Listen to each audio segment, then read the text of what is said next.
Hey guys, Chris here giving Project Nerf, and today we're going to answer one of the big questions that I get very often. So anyway, let's take a look.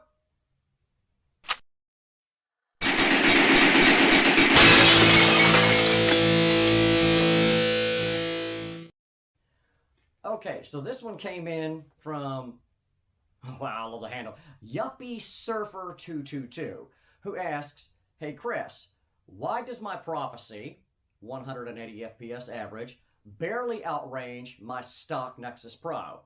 I thought that higher FPS equaled greater distance." Oh, okay, well that's a really good question, and I get that question in some variety of different wording very often.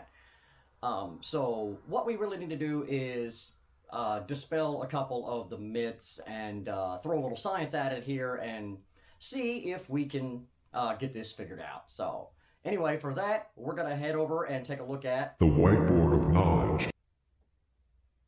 Weird. All right, so here we are at the whiteboard. Forgive my mountain here. I had a clamp. Don't know what happened to the clamp. Moving on. So let's take a look at some of the forces at work as our foam projectiles are traveling through the air. So for the sake of this is a very bad rendering. I can't draw, but that's okay.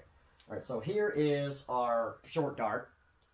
For this case, it can be an AF Pro. It doesn't really matter. So there are three forces at work as this dart leaves the barrel of our blaster. So, okay, the first one, we have a downward force known as gravity.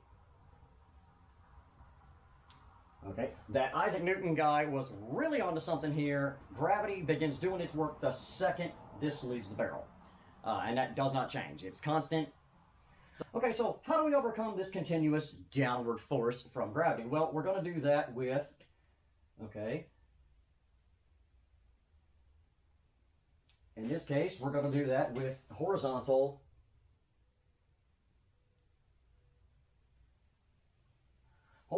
momentum.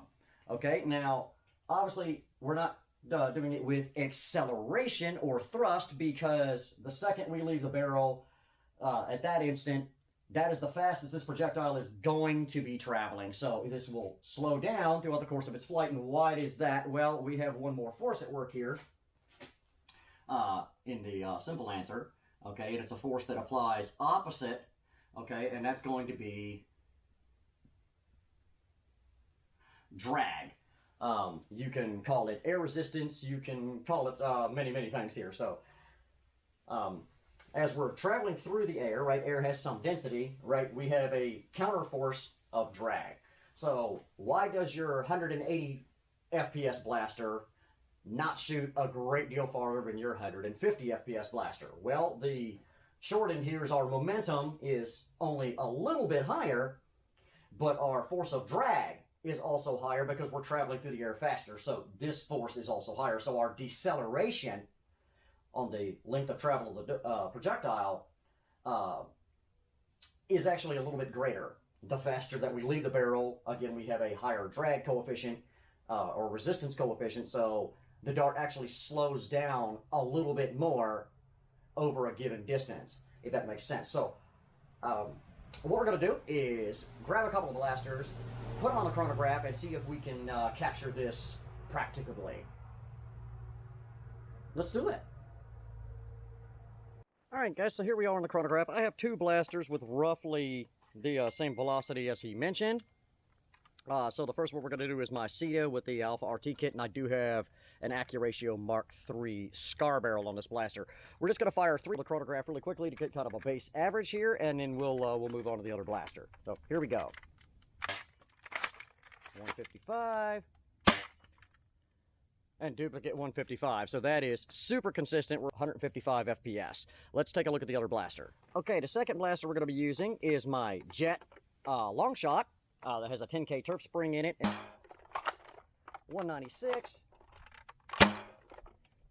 And a duplicate 196. So we're going to try a little experiment. All right, guys, so we're going to try to illustrate my point about deceleration here. I've got my chronograph set up. We're going to be firing from 10 feet away, so it's sitting out here. And what we're going to do is fire a few darts through the chronograph, hopefully, and try to look at the average amount that the darts slow down over that 10-foot distance. And hopefully we can illustrate that we see a slightly higher deceleration on the higher velocity blaster. So anyway, let me set the camera up there in front of the chrono so you guys can see the numbers, and we'll get at it. Okay, guys, so first up is going to be the Sita. Remember, we had a point-blank average of around 155. I'm going to back off that 10-foot mark, put a few through here, and hopefully we can get a few good reads and see what that average deceleration is.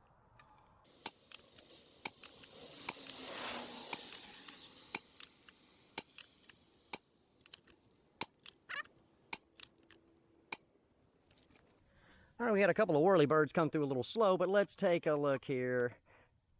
All right, we got 10 reads. Our high was 144, our low was 124, and our average was 136. So based on our initial test, we lost approximately 19 FPS over the first 10 feet of the dart's travel. I'm gonna reset the chronograph, change out to the long shot, and see if we can see different numbers. All right, guys, now the long shot from 10 feet away. Remember, we had 2 duplicate 196s. Hopefully we'll see slightly higher deceleration on the faster projectile. That's what we're looking to prove here. So anyway, let's get a few across the chrono.